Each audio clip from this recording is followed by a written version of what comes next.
అనేది చాలా తీవ్ర స్థాయిలో జరిగిపోయింది. అందులోని నెపోటిజం అనేది కూడా అదే ప్రధానమైన కారణం. వారసత్వ రాజకీయాలు, వారసత్వం అనేది కూడా ప్రధానంగా ఈ రెండు అంశాలు మరి ప్రశ్నించకూడదు. వాళ్ళు వారసత్వ రాజకీయాలు చేసుకుంటారు, ప్రభుత్వంలో అవినీతి చేసుకుంటారు, మళ్ళీ ఈ ఎవరైతే యువకులు ఉన్నారో ఏ ప్లాట్ఫామ్ మీద కూడా ప్రశ్నించకూడదు.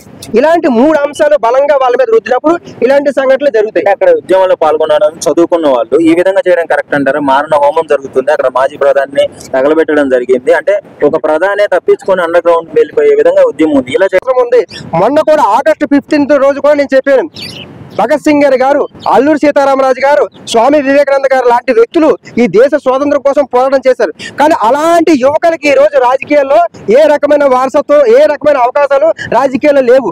యువకులకి రాజకీయాల్లో ప్రధానమైన హక్కుదారులు ఈ దేశంలో కేవలం ఓటర్లు మాత్రం. యువకులకి ఏంటంటే కేవలం రాజకీయ నాయకులు ఓటర్లుగానే చూసుకున్నారు. అలా ఓటర్లు కాదు, ఈ రాజకీయ వ్యవస్థలో వాళ్ళకి భాగం ఇవ్వాలి, ఈ రాజకీయ ప్రభుత్వంలో వాళ్ళకి హక్కుదారులకు ఇవ్వాలి.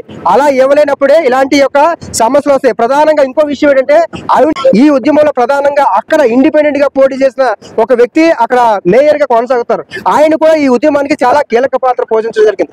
మన దేశ రాజకీయ వ్యవస్థ మార్పు అనేది ఖచ్చితంగా తీసుకురావాల్సిన అవసరం ఉంటుంది. ఈ నెపోటిజం ఏదైతే ఉందో అది చాలా భయంకరమైనది. అక్కడ పిల్లలు అంటే మనమే కాకుండా రేపు మన పిల్లల్ని కూడా ఇదే, ఈ రోజు మనం ఏ సమస్యలు అయితే ఎదుర్కొంటున్నామో రేపు మన పిల్లలు కూడా ఇదే రాజకీయ నిరుద్యోగులుగా మెలిగే అవకాశం ఉంటది. కాబట్టి అక్కడ నేపాల్లో జరగడం జరిగింది. మన దేశంలో కూడా ఈ వారసత్వ రాజకీయాలకి యువకులు స్వస్తి పలికేలాగా పోరాటం చేయాల్సిన అవసరం, సందర్భం ఉంది. మన దేశంలో కూడా అలాంటి ఉద్యమాలు వచ్చే అవకాశాలు కూడా ఉంటాయి. అదేవిధంగా ధనికుల పిల్లలేమో ఒక రకంగాను, పేదవాళ్ళ పిల్లలేమో ఒక రకంగాను, అదేవిధంగా ధనికుల పిల్లలేమో ధనవంతులుగాను, పేదవాళ్ళ పిల్లలేమో ఇంకా పేదవాళ్ళుగా కొనసాగించిపోవడం.